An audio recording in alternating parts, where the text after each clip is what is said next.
I am Joshua, 32 years old, and my own family entirely erased me from our family Christmas, so they could secretly plot to steal my assets to pay off my golden child brother's debts.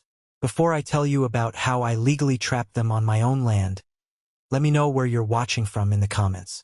For most of my life, I had been the one who adjusted. I was the human shock absorber for a family that constantly drove off the road. If dinner time changed at the last minute because my older brother Caleb was running late, I rearranged my work schedule. If my dad, Robert, gave me that stern, unyielding look across the kitchen table and said his favorite catchphrase, "You know how he is, Joshua?" I was supposed to just nod. I was supposed to nod like that explained everything. I played that role perfectly for 3 decades. The reliable backup plan. The safety net. But that December, my phone stayed completely quiet. There were no text messages asking what time I'd be arriving. There was no group thread discussing who was bringing the green bean casserole. There wasn't even a fake, polite text from my mother saying, "We're keeping it small this year. Hope you understand." Just absolute ringing silence. I spent Christmas Eve in my apartment, watching the snow fall under the amber glow of the streetlights, wondering if maybe there was a cell tower outage. Deep down, I knew better. My phone wasn't broken. My family was. I found out the truth on Christmas Day through a photo my Aunt Clara posted on her social media. I was sitting on my couch, the apartment dead quiet, nursing a cup of black coffee when I scrolled past it. My thumb froze over the screen. It was a perfectly staged, high-definition picture. There was my father, Robert, proudly carving a massive glazed ham at the head of the dining table. The good crystal was out. There was my brother, Caleb, grinning in the foreground, wearing a brand new cashmere sweater. My mother, Susan, was beaming next to him, holding a glass of wine. Aunt Clara had captioned it, "Family is everything. So blessed to have all my boys together under one roof." All her boys, except me. It should have felt sharp. It should have felt like a physical blow to the chest, a betrayal that left me gasping for air.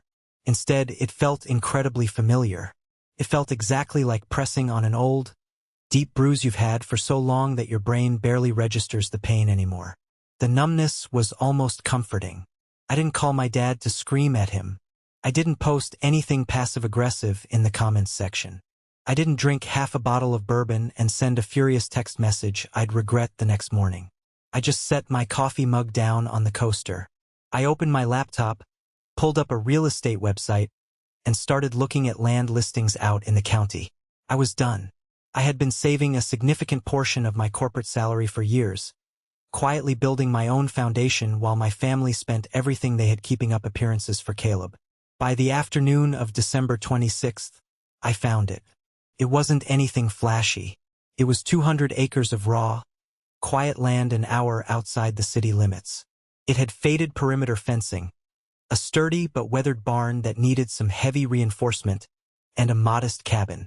Nothing glamorous, but it was quiet. When I drove out to see it, the winter air smelled of pine and frost. I walked the property line with the old owner, an older guy named Luke who just wanted to retire. I made a cash offer on the spot. A few weeks later, when I sat in the title office and signed the closing paperwork, my hand didn't shake. I didn't feel triumphant. I felt steady. For the very first time in my life, something had my name on it without my father's approval attached. No cosigner. No unsolicited advice. Just mine. Title clean. No shared access. No loose ends. To understand why buying a remote piece of land felt less like an investment and more like a survival tactic, you have to understand the dynamic I grew up in. I wasn't just the second-born son. I was the designated contingency plan for Caleb's life. Caleb was 3 years older, louder, more charismatic, and utterly incapable of facing the consequences of his own actions. I remember being 18 years old, working 50 hours a week at a local hardware store. My hands were permanently calloused, and my clothes always smelled like sawdust and industrial cleaner. I was saving every single dime for my college fund. I wanted to be an engineer. Caleb, on the other hand, was 21 and had decided that higher education was a scam. He wanted to start a revolutionary luxury logistics business. He convinced my parents to back him. Within 6 months, he had completely crashed his uninsured delivery van into a commercial storefront after a night of heavy drinking. To settle the massive property damages and keep Caleb out of jail, my parents didn't just drain their savings. I came home from a double shift one night to find a bank statement on the kitchen counter. My college fund, a joint account my father had insisted on managing for my protection, was completely empty. $25,000. Gone. I found my dad in the garage wiping down his tools. "Where is it?" I demanded, my voice cracking. "Where is my tuition money?" My dad didn't even flinch. He slowly set down his wrench, crossed his arms, and blocked my path. "It's just money, Joshua," he said, his voice hard and uncompromising. "Family steps up when things get hard. Your brother is in trouble. We had to liquidate the accounts to settle with the storefront owner. We'll figure out your school later." Later never came. I took out brutal student loans. I worked night shifts at a warehouse. I ground my way through a degree in business while Caleb drifted from one failed venture to another, always landing softly on the financial cushion my parents provided. My father used authority and anger to control me, but my mother, Susan, had a completely different strategy. She was a covert manipulator. She didn't shout. She used weaponized guilt and silence. Whenever I tried to set a boundary, the tears would start. She wouldn't argue. She would just look incredibly fragile, sigh heavily, and walk out of the room, leaving you suffocating in the guilt of making your mother cry. A few years ago, when my grandfather passed away, the funeral was a miserable, rain-soaked affair. Grandpa had left a small inheritance for both Caleb and me. It wasn't life-changing money, but it was enough for a solid down payment on a house. Before the dirt was even settled on his grave, my parents pulled me aside in the church parking lot. Caleb was currently going through a brutally messy divorce. He was fighting for custody of his son, mostly just to spite his ex-wife, and he needed cash to hire a high-powered family lawyer. "Joshua, please," my mother had sobbed, clutching her black handkerchief, mascara running down her cheeks. "Do you want your nephew to grow up in a broken home? Caleb's lawyer needs a massive retainer. If you don't sign your portion of the inheritance over to your brother, I don't know how I'll survive the stress. My heart can't take it." I stood in the rain, looking at my mother's shaking shoulders and my father's expectant glare. Caved. I signed the papers. Caleb lost custody anyway because he missed 3 court dates, and the money vanished into thin air. The absolute breaking point, the moment the final thread snapped before the Christmas exclusion, happened around Thanksgiving. I had just received a massive promotion at my corporate job.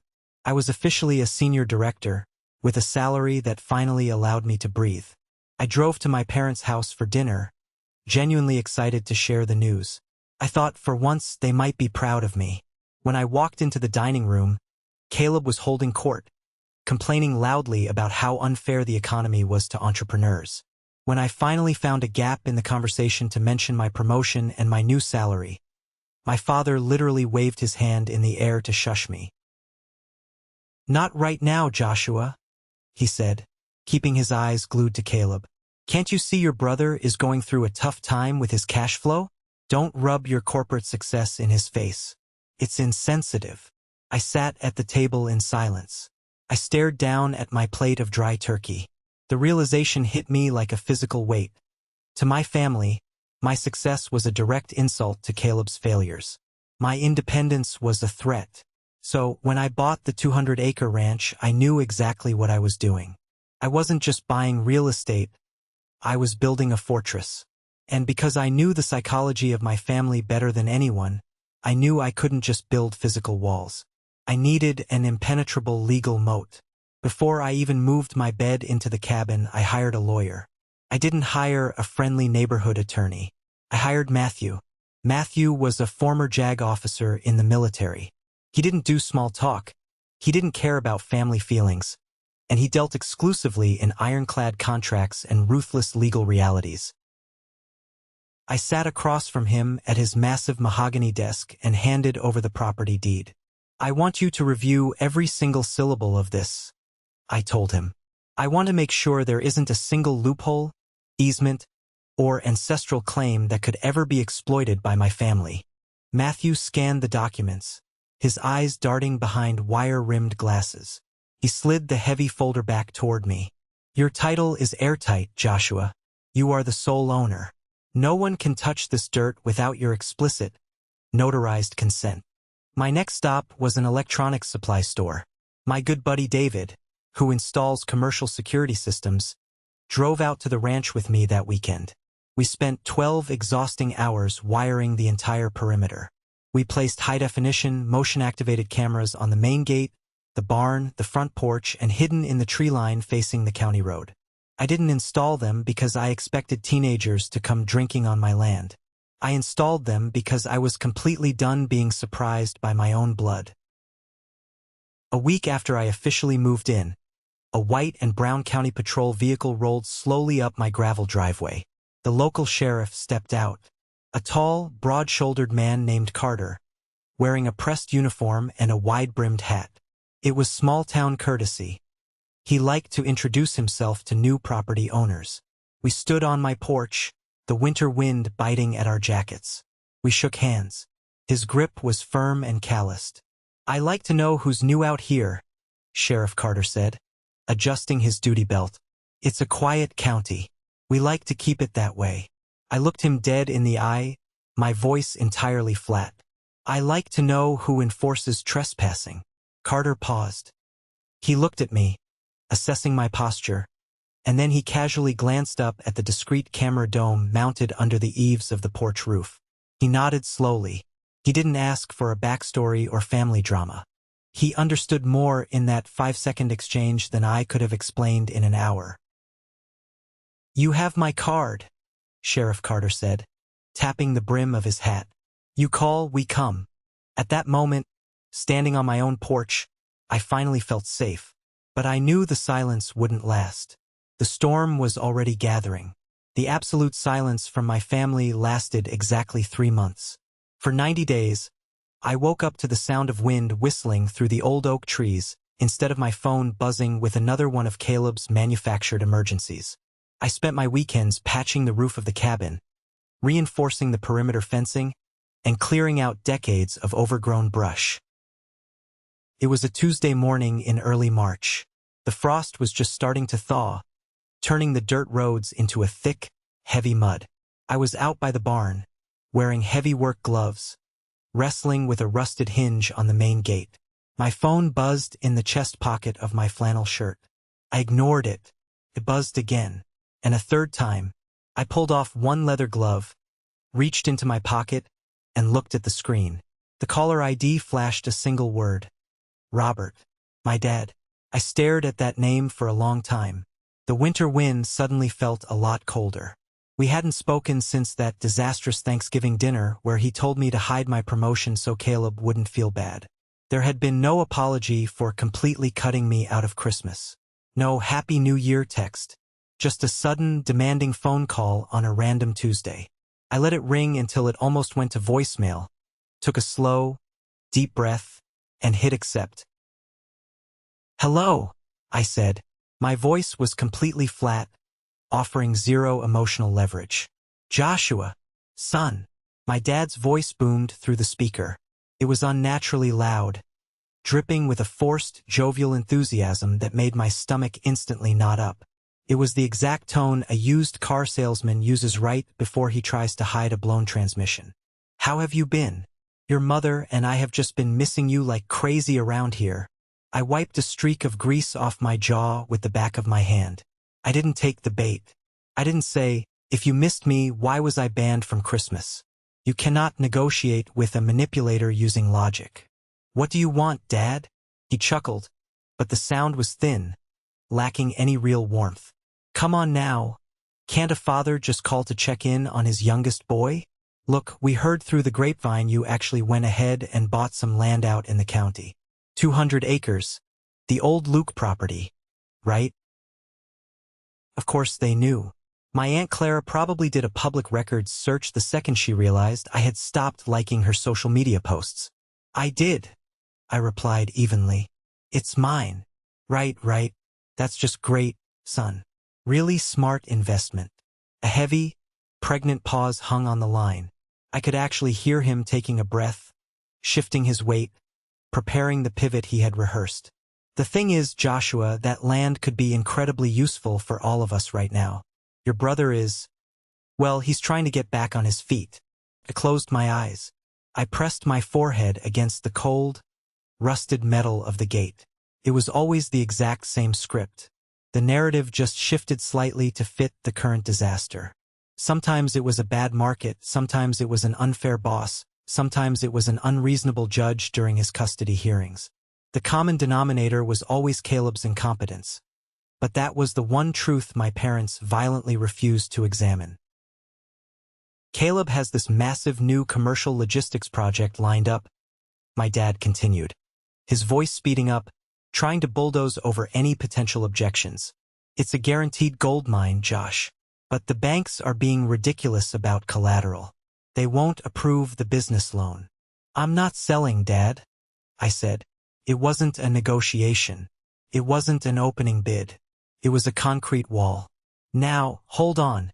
Just calm down and don't jump the gun, he snapped, his tone immediately dropping the fake cheerfulness and shifting into that familiar, overbearing gear. He was already reframing the reality to suit his needs. You don't have to think of it like selling, Joshua. Think of it like a family partnership. Think of it like helping. You leverage the equity of that dirt. Caleb gets his loan, the business takes off, and everyone wins. We're family. You're just sitting out there in the woods playing cowboy anyway, doing absolutely nothing with all that space.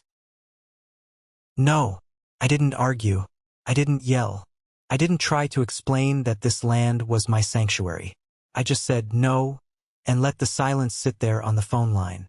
I let the dead air stretch out, long and heavy, forcing him to sit in the extreme discomfort of my refusal. He cleared his throat aggressively. Joshua, you need to remember who raised you. We put a roof over your head. We expect you to step up. He ended the call right after that. He didn't hang up in a rage. He hung up politely. Too politely. That was the moment every single alarm bell in my head started ringing at once. My father never, ever backed down that easily. If he retreated from an argument, it meant he was outflanking me. I didn't go back to fixing the gate. I walked straight into my cabin, locked the door behind me, and dialed Matthew. Matthew, my JAG lawyer, answered on the second ring. Vance, he said crisply. Matthew, it's Joshua. My father just called me asking to leverage my 200 acres to fund a new business venture for my brother, Caleb. He backed off way too fast when I said no. They are planning something, and I need to know exactly what kind of fire my brother is running from this time. Give me 48 hours, Matthew said, and the line went dead. He called me back in exactly 36. I was sitting at my kitchen table, nursing a cup of coffee, watching the rain beat against the window pane. Joshua, Matthew began, his voice clinically detached, completely devoid of any bedside manner.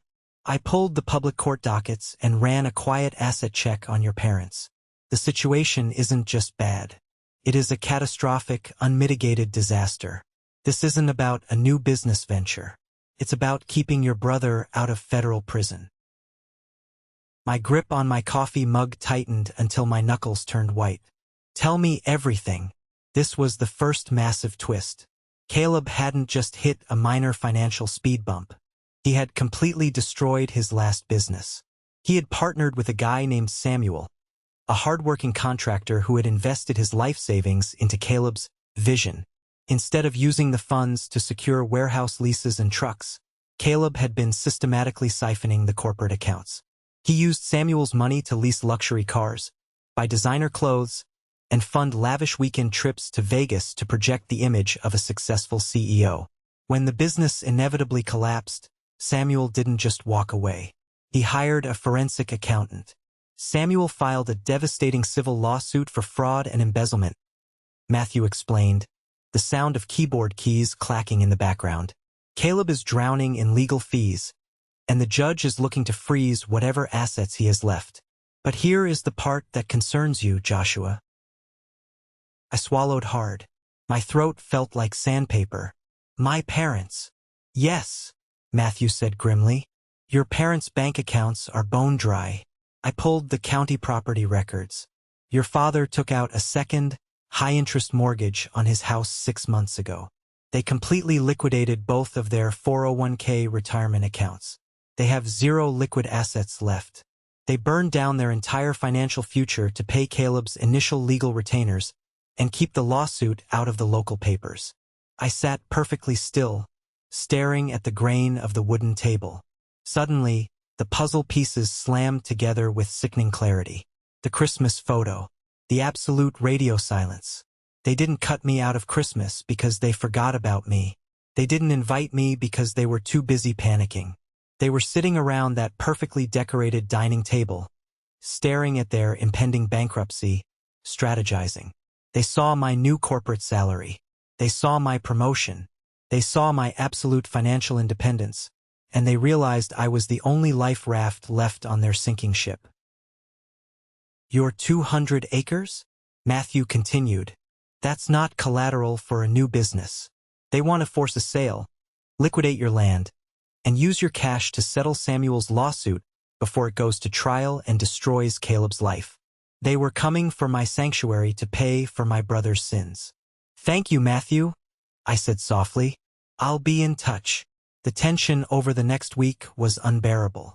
I felt like a soldier sitting in a trench, waiting for an artillery strike that I knew was coming, but not knowing exactly when. I obsessively checked the feeds from the security cameras my buddy David had installed.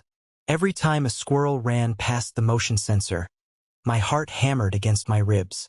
The strike finally came on a Thursday morning. The sky was a brilliant, clear blue, and the sun was just starting to burn off the morning dew. I was sitting on the front porch steps, lacing up my heavy leather work boots, when my phone pinged. A high-pitched, urgent notification. Front gate camera motion detected. I yanked my phone out of my pocket and opened the live feed. A vehicle had just turned off the 2-lane county highway and was crunching onto my long gravel driveway. It wasn't a lost delivery truck. It was a massive, sleek, completely black Porsche SUV with shiny, customized city license plates. It looked utterly ridiculous out here. It looked like a spaceship trying to land in a cornfield. The shiny paint reflected the morning sun, trailing a massive, arrogant cloud of white dust behind it as it sped up my driveway, completely ignoring the private property. No trespassing signs I had nailed to the fence posts. I recognized the driver instantly through the tinted windshield. It was Robert. Caleb was riding shotgun. I didn't panic. I didn't run inside and lock the deadbolt. Cold, absolute calm washed over me. It was the calm of a man who had already grieved the death of his family and was now just dealing with their ghosts. I stood up, brushed the dirt off the knees of my jeans, and watched the Porsche come to an aggressive halt near the side of my barn. I walked down the wooden porch steps and stood completely in the open, my hands resting loosely in my pockets, observing the choreography I had known my entire life. My father stepped out of the driver's side first. He was wearing an expensive, tailored sport coat over a button-down shirt. He aggressively buttoned the jacket, puffed out his chest, and began scanning my property with a sickeningly proprietary gaze, evaluating the timber, the outbuildings, the acreage. Caleb followed. He stepped out of the passenger side wearing designer aviator sunglasses and a leather jacket that probably cost more than my first car. He looked incredibly pale and exhausted, but he still managed to look at my farm with absolute disdain. Then the back door of the SUV opened. A woman I had never seen before stepped out. She was in her late 40s, wearing a highly structured, bright red blazer and immaculate high heels that immediately sank an inch into the soft farm dirt. She was clutching a thick leather clipboard to her chest. A realtor. They hadn't called to ask if I was home. They hadn't asked for permission to bring a stranger onto my land. They had simply assumed. They assumed that the old Joshua, the compliant, terrified, eager-to-please backup plan, was still living inside my skin, ready to fold the second my father raised his voice. I stood my ground near the edge of the gravel, letting the morning sun warm my back. I watched them march toward me. My dad was leading the charge, walking with that heavy, authoritative stride he used to intimidate restaurant managers and young bank tellers. Caleb was hovering just over his right shoulder, perfectly executing his role as the beleaguered, tragic prince who desperately needed saving. The realtor, the woman in the red blazer, trailed slightly behind them, her eyes darting greedily across the sweeping acreage, practically calculating her commission in real time. When my dad finally locked eyes with me, he didn't look the least bit embarrassed. He didn't look like a man trespassing on his estranged son's sanctuary.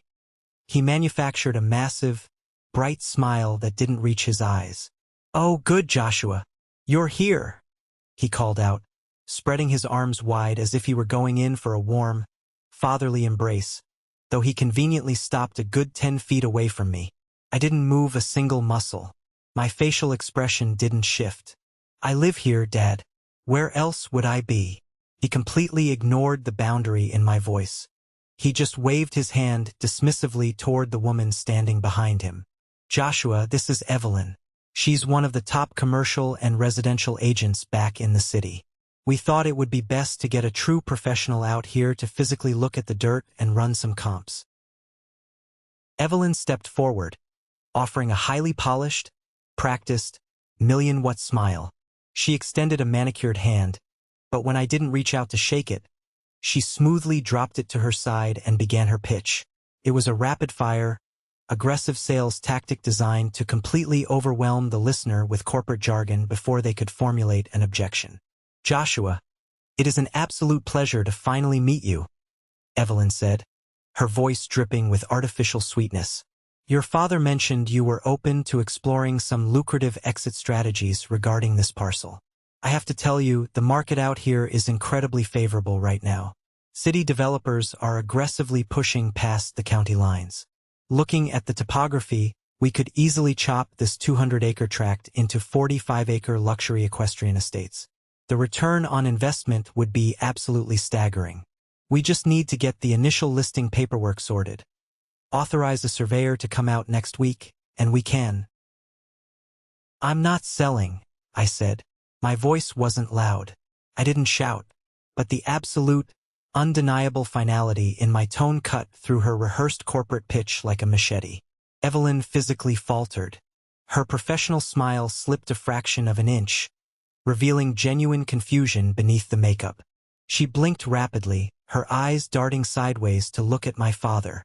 "Oh, well, I was under the strict impression that the family was. He just means he wants to understand the hard numbers first." "Evelyn," my dad interrupted smoothly, shooting me a vicious, warning glare. He waved his hand at me again, treating me like a stubborn, ungrateful teenager throwing a tantrum in front of company. "Joshua, don't be difficult. We're just having a preliminary conversation about family opportunities. You need to keep an open mind." Caleb decided this was his cue to enter the scene. He slowly took off his designer sunglasses, adopting an expression of deep, tragic exhaustion. He looked past me, staring dramatically at the tree line as if the weight of the world was resting on his shoulders. "Josh, man, come on. I just need a chance," Caleb said, his voice dropping an octave, dripping with practiced vulnerability. "Things got really twisted with my last partner. It wasn't my fault. Okay? Samuel totally screwed me over on the accounting side. The lawyers are bleeding me completely dry. If we just leverage this land, if we just list half of it, I can clear the corporate debts, settle the lawsuit, and relaunch the firm. I swear to God, I'll pay you back with interest. You know I'm good for it. We're brothers, man. You're sitting out here in the middle of nowhere, doing absolutely nothing with all this space. Be reasonable." I looked at Caleb. I looked at the expensive leather jacket bought with stolen money, and the dark circles under his eyes born from stress he created. I recognized the script so perfectly it almost made me sick to my stomach. For decades, I had played my assigned role in this exact tragic play. The guilt, the empty promises of repayment, the absolute expectation that I would gladly set myself on fire just to keep Caleb warm. "Not today. Not ever again," I own this land outright, Caleb, I said. My voice was calm, flat, and entirely devoid of any emotion they could use as a weapon. I am not leveraging it. I am not subdividing it for equestrian estates. I am not selling a single blade of grass. There is absolutely nothing to discuss. The fake, diplomatic smile vanished from my father's face entirely. The authoritative, wealthy patriarch mask slipped off, revealing the furious, utterly desperate man underneath. He took a heavy, aggressive step toward me, his boots grinding into the gravel. He lowered his voice into that dangerous, rumbling register he used when I was 12 years old and he needed absolute compliance without making a scene in public. You don't need all this, Joshua? My dad hissed, pointing a stiff finger directly at my chest. It's just sitting here gathering dust. Your brother is facing absolute financial ruin. Do you understand me? He could go to federal prison, for God's sake. You have a senior corporate job, you have a massive salary, you have your whole life ahead of you. You are being incredibly, unbelievably selfish right now. There it was, the magic word, selfish. In my family's twisted dictionary, selfish didn't mean you were greedy. It simply meant you are not prioritizing Caleb over your own physical and mental survival. It was the word my mother used when I asked to keep my college fund. It was the word my father used when I asked him to acknowledge my promotion. I looked at my father. I looked at the deep wrinkles around his eyes, the absolute desperation in his rigid posture, the sweat forming on his brow despite the cool March air. I didn't feel intimidated. I didn't feel the urge to shrink myself to make him feel bigger. I just felt incredibly, deeply tired of his existence in my life. It's not just sitting here, I replied softly, meeting his furious gaze without blinking. It's mine. My father exhaled sharply, a sound of pure disgust, his face turning an ugly, mottled shade of dark red. The veins in his neck bulged against his collar. He took another step forward, trying to physically crowd my space, trying to use his height and his presence to force me to back down. Listen to me, you ungrateful little... My dad started to yell, his hands balling into fists at his sides. That was exactly the moment I played my hand. I didn't raise my voice or back away. I simply nodded once. Then, I raised my right hand slightly toward the driveway. That was the exact moment they finally noticed the second vehicle parked securely beyond the fence line. It was a heavy cruiser with county markings, painted tan and brown. Sheriff Carter stepped out of the vehicle slowly, adjusting his wide-brimmed hat against the bright morning sun. The entire atmosphere in the yard fractured instantly. The realtor's posture changed immediately from a confident saleswoman to someone deeply panicked. My dad stiffened, the color draining completely from his face. What is this? My dad demanded, his voice trembling as his authoritative mask slipped. Clarity, I said, my voice perfectly calm. Just then, Matthew, my JAG lawyer, stepped forward from the shadow of the cabin porch. I had asked him to be present the night before, sending a short email exchange that ended with my warning, they may try something procedural. He walked down the wooden steps holding a manila folder, looking neat, organized, and entirely unbothered. He didn't look at my father or my brother. He locked eyes directly with Evelyn, the realtor. Title is solely in my client's name, Matthew said calmly, his voice slicing through the heavy tension like a military prosecutor. There is no legal basis for listing, marketing, or implying shared authority over this property. Any attempt to proceed without consent could be considered fraudulent representation.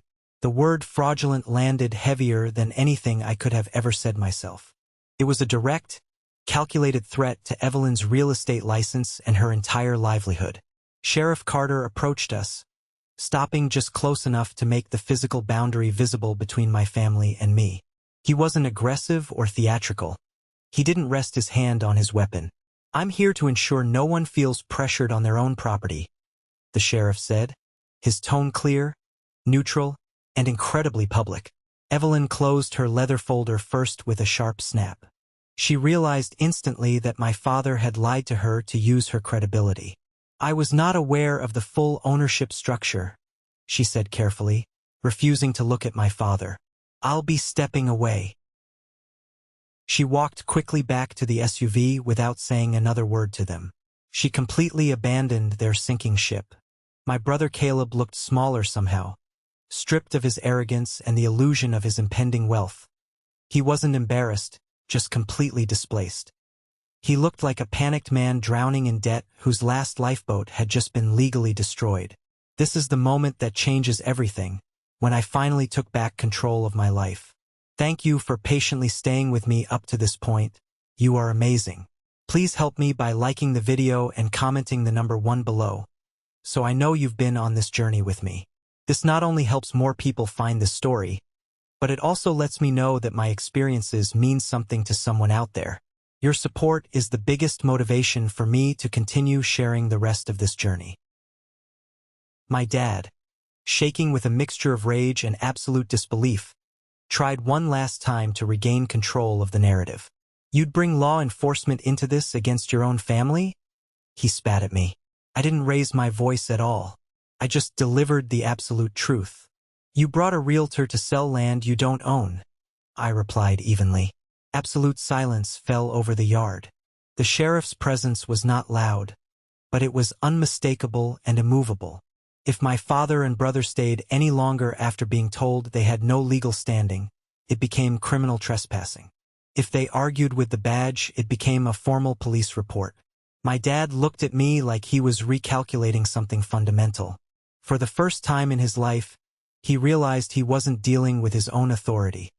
He was dealing with my absolute autonomy. The math terrified him. He nodded stiffly, turned around, and walked back to the vehicle. Caleb followed right behind him without speaking a single word to me.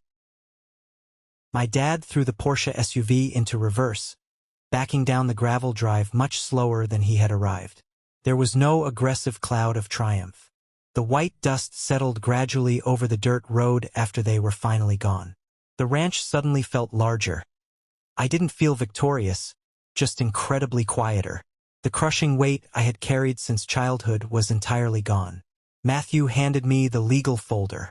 "You handled that well," he told me with a faint nod of respect. "I didn't want a scene," I said, letting out a breath I felt like I had been holding for 20 years.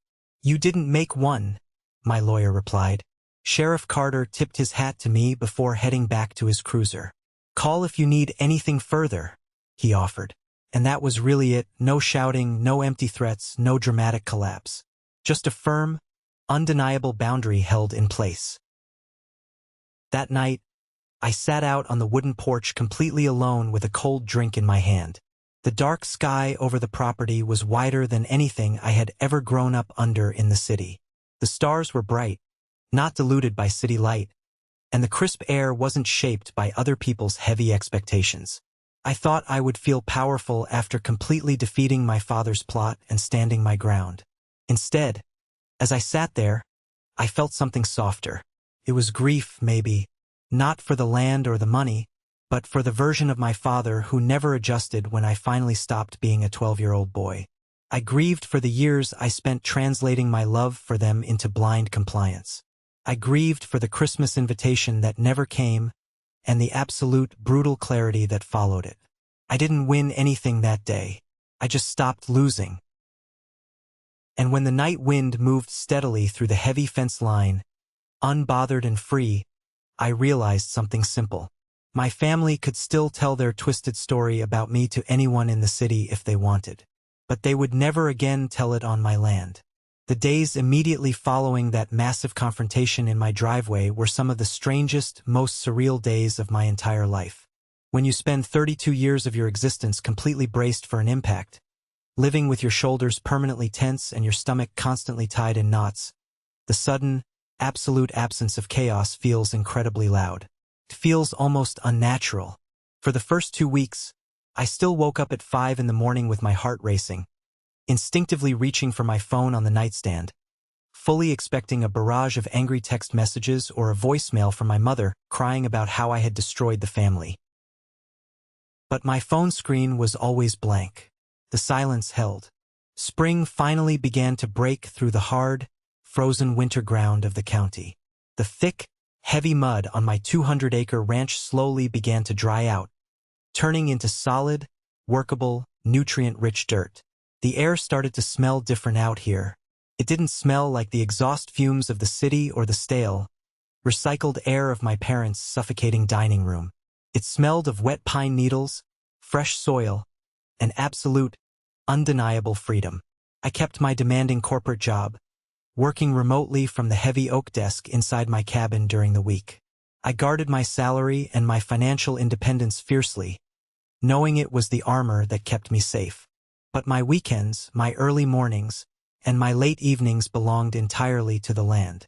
I took a portion of my savings and bought a small herd of Black Angus cattle.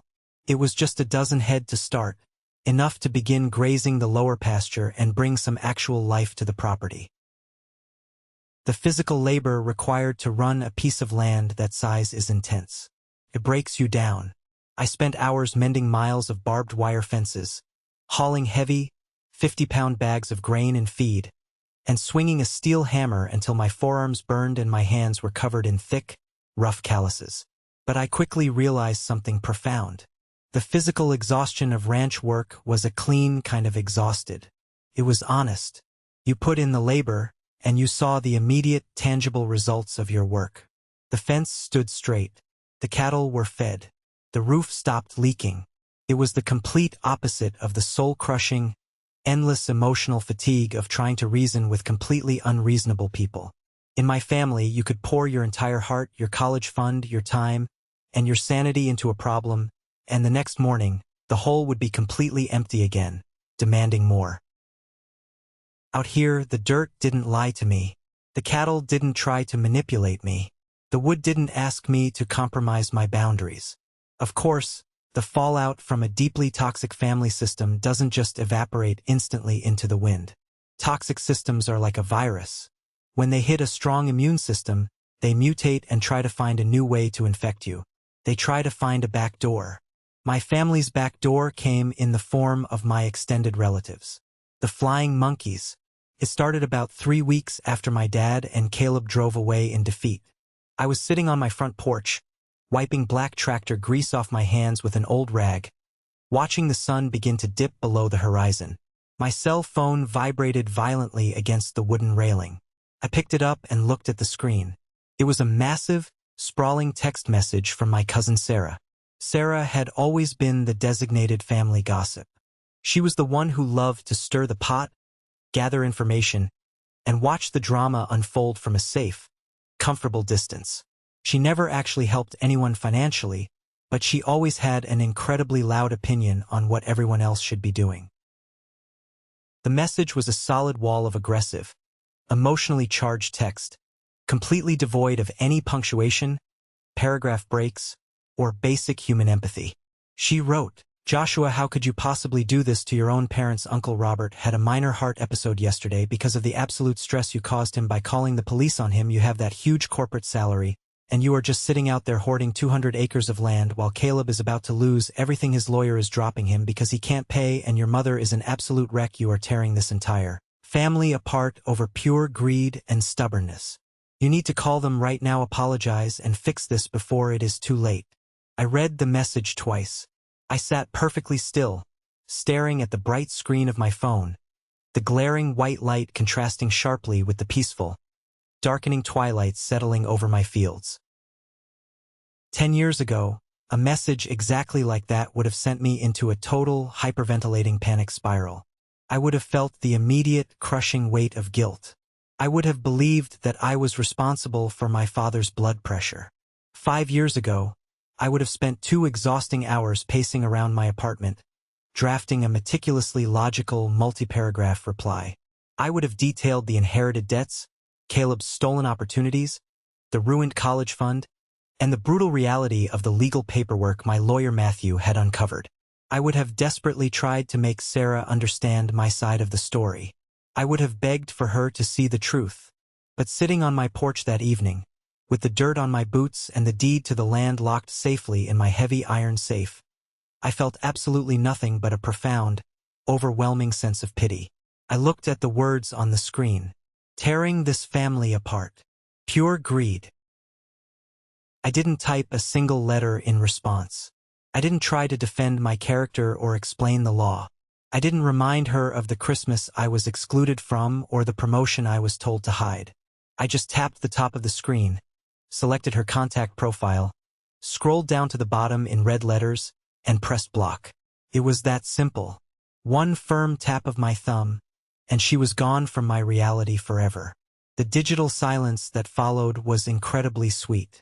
I set the phone face down on the porch railing, picked up my cold drink, and watched my black Angus cattle move slowly across the horizon line as the stars started to come out. I was finally, truly learning the most valuable lesson of adulthood. I didn't have to attend every single argument I was invited to. I didn't have to defend my peace to people who were committed to misunderstanding me. But the final, crushing reality of my family's situation didn't arrive via an angry text message from a cousin. It arrived in a plain white envelope inside my aluminum mailbox at the end of the long county road. It was late April. The spring rains had turned the landscape a brilliant, vibrant shade of green. I had just driven my truck down to the main highway to collect the week's mail. Mixed in with a few Tractor Supply catalogs, a water bill, and some junk mail was a standard white envelope. My name and address were written across the front in a shaky, frantic, incredibly familiar cursive script. There was no return address stamped in the corner, but I didn't need one. I recognized the handwriting instantly. It was my mother, Susan. I didn't open it at the mailbox. I didn't want to read it standing next to the highway with cars rushing past. I threw it onto the passenger seat of my truck, drove the mile back up my gravel driveway, parked near the barn, and walked into my cabin. I took my time. I poured myself a cup of black coffee from the pot. I walked over to the heavy oak kitchen table, sat down, and used my pocket knife to cleanly slice the top of the envelope open. Inside were 3 pages of lined yellow legal paper. They were covered front to back in frantic, heavily pressed, smeared blue ink. It was the third and final massive twist of my entire family saga, and the absolute reality of it hit me harder than my father's anger ever could. My mother didn't write to me to apologize for excluding me from the family Christmas photo. She didn't write to ask how my job was going, or how the ranch was coming along, or if I was healthy. She wrote a full, desperate, devastating financial confession. Joshua. The letter began, the letters jagged and rushed. I don't know who else to turn to anymore. Your father is entirely too proud to tell you the truth of what is happening, and his pride is going to kill us. We are losing the house. The bank sent the final notice of foreclosure on Tuesday morning. I gripped the edge of the paper tightly, my eyes scanning the frantic words, feeling a cold knot form tight in the pit of my stomach. We didn't just take out a second mortgage to help Caleb with his logistics business, she wrote, the truth finally spilling out onto the page without the filter of my father's arrogant framing. When Samuel filed that massive civil lawsuit against your brother for fraud, Caleb's defense lawyer demanded a retainer we simply didn't have in cash. So I went behind your father's back. I went to the bank and signed the paperwork to completely liquidate my entire teacher's pension. And when that wasn't enough to cover the ongoing court fees, I took out a predatory reverse mortgage on the house. I thought we could win the case. I truly believed Caleb was innocent and that he would get his business back on track and pay us back everything with interest. But the lawyer just drained the accounts month after month, and Caleb lost the lawsuit anyway. The judge ruled against him. We have absolutely nothing left, Joshua. The accounts are completely overdrawn. Your father's credit score is destroyed. My retirement is completely, entirely gone. I stopped reading for a moment. I looked up from the yellow paper and stared at the grain of the wooden table. My chest felt hollow, like someone had taken a rusted shovel and scooped out my ribs. The sheer, unfathomable magnitude of their financial suicide was staggering to comprehend. They had literally poured gasoline on their own house, struck a match, and burned their entire future to the ground just to keep my brother warm for one more winter. They sacrificed decades of hard work for a man who wouldn't even show up to his own custody hearings during his divorce. I forced myself to look back down and read the final page. Please, Joshua, the letter pleaded. The blue ink physically smeared and bubbled at the bottom of the page where teardrops had clearly hit the paper. I am begging you as your mother, the woman who gave you life. I am not asking you to give Caleb the land anymore. I know that is too much to ask. But please just sell 20 acres. Just sell a small, tiny piece of your massive ranch so your father and I can afford to buy a small condo in the city outright. If the bank evicts us next month, we will be out on the street. We have no savings left to even rent an apartment. I know we haven't been perfect parents. I know we made mistakes. But you cannot let your own mother become homeless while you sit on 200 acres of empty dirt. You are a good boy. Please call me the second you read this. I slowly set the 3 pages down on the kitchen table. The silence inside the cabin was absolute, heavy, and profound. The only sound in the entire world was the rhythmic ticking of the wall clock and the steady, low hum of the refrigerator. I didn't feel a sudden rush of vindictive joy. I didn't feel the urge to pump my fist in the air and laugh at their ultimate downfall. I didn't feel victorious. I just felt a deep, heavy, incredibly suffocating sadness. This was the ultimate tragic reality of the enabler. My parents didn't love Caleb more than they loved me. Not really. They were simply entirely addicted to the process of saving him. Caleb was a massive black hole of financial and emotional need, and my parents had willingly tied a heavy rope around their own waists and jumped right into the abyss after him. And now, as they were finally hitting the bottom, they wanted me to throw down a rope too. They wanted me to sell the only safe place I had ever known. They wanted me to liquidate the only asset that was purely legally mine, just to fund their continued addiction to Caleb's failures. If I sold 20 acres today to buy them a condo, it wouldn't fix the root problem. Next year, Caleb would get into another legal mess, and they would mortgage the condo. Then they would come crying to me, begging for another 10 acres to pay his legal fees for a new scheme. Then another 10. Then another 20. They would chip away at my sanctuary, piece by piece, acre by acre, until I had absolutely nothing left, and we were all drowning together in the dark. I picked up my coffee mug. The black liquid had gone completely cold. I stood up from the table, picked up the 3 pages of yellow legal paper, and walked across the room to the heavy cast-iron wood stove sitting in the corner of my living room.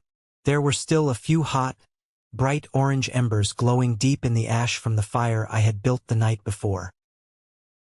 I opened the heavy metal door. I struck a long wooden match against the brick hearth, held the flame to the corner of my mother's letter, and watched the fire catch. I dropped the burning paper into the stove. I stood there and watched the bright yellow and blue flames curl the edges of the pages, consuming her desperate, manipulative pleas, turning her weaponized guilt into fragile, black ash that floated up the chimney. I closed the iron door with a firm, solid clank. I didn't call her. I didn't text her. I didn't contact my lawyer to send a formal response. I let the absolute, unbroken silence of my ranch be my final answer. I walked out the front door of my cabin and stepped onto the wooden porch. The morning sun was fully cresting over the tree line now, painting the wide Texas sky in brilliant, sweeping shades of orange, pink, and gold. The air was crisp and clean. I grabbed my heavy leather work gloves from the railing. I picked up my heavy steel hammer and a canvas bag full of thick nails. I had 200 feet of perimeter fencing down by the creek that needed reinforcing before the cattle could be safely moved to the upper pasture for the summer. Every single swing of that heavy hammer felt like a definitive physical period at the end of a very long, very painful sentence. I drove the heavy steel nails deep into the thick, weathered wooden posts. Bang, bang, bang. The sound echoed across the empty fields. I wasn't just building a physical barrier to keep my livestock safe from predators. I was building a permanent, psychological and emotional wall between my peaceful, hard-earned reality and their chaotic, self-inflicted disaster. I was building a life and a legacy that no one could ever steal, manipulate, guilt-trip, or leverage. I had finally survived them. I was completely, utterly free. Months slowly turned into a full year. The seasons changed the entire landscape of my ranch in beautiful, dramatic sweeps. I watched the bright, vibrant green grass of the spring slowly turn into the golden, dry, brittle stalks of late summer under the baking sun. I watched the autumn leaves fall, and finally, I welcomed the quiet, frozen, crystal-clear stillness of winter once again. I celebrated my first Christmas on the ranch entirely alone. It was, without a single doubt in my mind, the absolute best holiday of my entire life. I didn't have a massive, perfectly glazed ham sitting at the center of a tense dining room. There was no fine, expensive crystal on the table. There were no fake smiles, no forced conversations about Caleb's imaginary future successes, and no subtle insults directed at my career. Instead, I went into the kitchen and made myself a thick, prime cut of steak, cast iron seared in butter and garlic over an open fire. I poured myself a very generous glass of incredibly good bourbon, put on a thick wool jacket, and sat out on my front porch wrapped in a heavy blanket. As I sat there, eating my dinner in the freezing cold, looking out over the dark, sweeping expanse of my own property, staring up at a night sky so utterly choked with stars it looked like spilled salt on black velvet, I finally understood the absolute truth about my journey. When you grow up in a deeply dysfunctional, manipulative family system, society constantly feeds you this incredibly toxic, overarching narrative.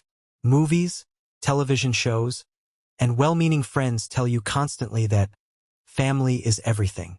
They tell you that blood is thicker than water. They pound it into your head that you have an absolute, unbreakable moral obligation to forgive every single transgression, to look past every betrayal, and to sacrifice your own happiness, no matter how much it destroys your own life and your own future. It is a lie. It is a dangerous, comforting lie designed specifically to keep victims trapped in the exact same room as their abusers. It is a lie designed to make you feel guilty for simply wanting to survive. I didn't win a shiny gold trophy the day my dad and Caleb drove away from my property in their rented black SUV. I didn't get a Medal of Honor for hiring a JAG lawyer and standing behind a county sheriff. I didn't magically, instantly heal 32 years of profound emotional neglect, financial abuse, and psychological manipulation. The scars from my stolen college fund and the inheritance I was forced to sign away didn't just vanish. I just simply stopped losing. I finally stopped putting my bare hand on a burning hot stove and expecting it not to burn me this time. I stopped trying to desperately buy the love, respect, and approval of a father who only ever viewed me as a convenient ATM and a backup plan. I stopped trying to logically reason with a mother who weaponized her tears and her fragility to fund my brother's destructive, endless lifestyle. They lost their house eventually. I didn't hear it from them, and I didn't hear it from cousin Sarah. I found out months later through the county public property records online. The bank foreclosed, the house went to auction, and they were forced to move into a tiny, cramped, two-bedroom apartment on the bad side of the city. Caleb eventually faced federal fraud charges for his business practices. Without my parents having the massive financial assets to hire high-priced, miracle-working defense attorneys to delay the courts, the absolute reality of his actions finally caught up with him. The golden child, for the first time in his 35 years of life, finally had to stand in the freezing rain and face the storm without an umbrella. Sometimes, late at night, when the winter wind howls fiercely around the wooden corners of my cabin and the fire is burning low in the stove, I think about them. I think about my father, my mother, and Caleb sitting in that small, cramped apartment in the city. I know exactly what they are doing. I know the exact script they are running. They are sitting around a cheap laminate table, drinking cheap instant coffee, and they are telling a story. They are telling a story about a greedy, heartless, incredibly selfish, arrogant son named Joshua. They tell the neighbors, they tell the extended relatives. They tell anyone who will listen about how I completely abandoned my own flesh and blood in their darkest, most desperate hour of need. They spin a beautifully tragic, dramatic narrative where they are the perfectly innocent victims of a cruel economy, bad luck, and a vicious legal system, and I am the ultimate villain, the monster hoarding 200 acres of prime real estate out of pure, unadulterated spite. They need that story. They need it to survive the reality of what they have done to themselves. But as I sit on my porch, listening to the quiet, steady breathing of my cattle resting in the barn, Feeling the solid, immovable wood of my own house beneath my boots, I realize something incredibly powerful. A truth that brings me absolute peace. They can tell their twisted, fabricated victimhood story to the entire world if they want to.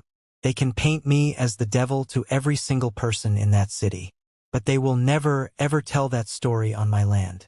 Now, before I sign off for the day, I want to take a moment to step back and look right at you.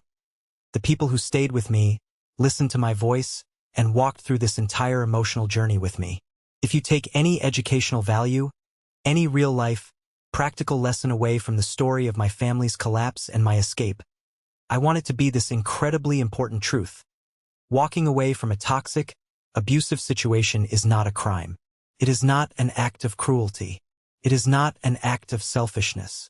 It is the ultimate necessary act of self-preservation. In your life, you will inevitably encounter people. Sometimes your own parents, sometimes your siblings, sometimes your oldest, most trusted friends, who are actively drowning in the direct consequences of their own terrible choices. They will flail their arms, they will scream for help, they will cry, and they will demand that you jump into the freezing, violent water to save them. But you have to learn to recognize the vital difference between someone who genuinely needs a hand up to get back on their feet and someone who is just looking for a solid body to stand on so they can keep their own head above water for a few more minutes. Enablers and manipulators do not want you to fix the root of the problem. They simply want you to fund their dysfunction. Setting an ironclad boundary, looking someone in the eye and saying the word no, and completely refusing to explain or justify it, is often the most loving, powerful thing you can do for yourself. You do not owe anyone your mental health. You do not owe anyone your hard-earned financial security, your salary, or your peace of mind simply because you happen to share a bloodline or a last name. Your life is your property. Your mind is your sanctuary. Ensure your title is clean, and defend your borders fiercely. I would absolutely love to hear from you down in the comments section below. What was your favorite takeaway or the most valuable lesson you learned from my story today? How have you dealt with setting hard boundaries with toxic people in your own life? Your stories inspire me. Or, if you simply agree with the message I shared today and want to support the channel's algorithm, just comment the word good below, so I know this story brought you some real, tangible value. Thank you so much for listening. Thank you for your time, and I'll see you in the next one.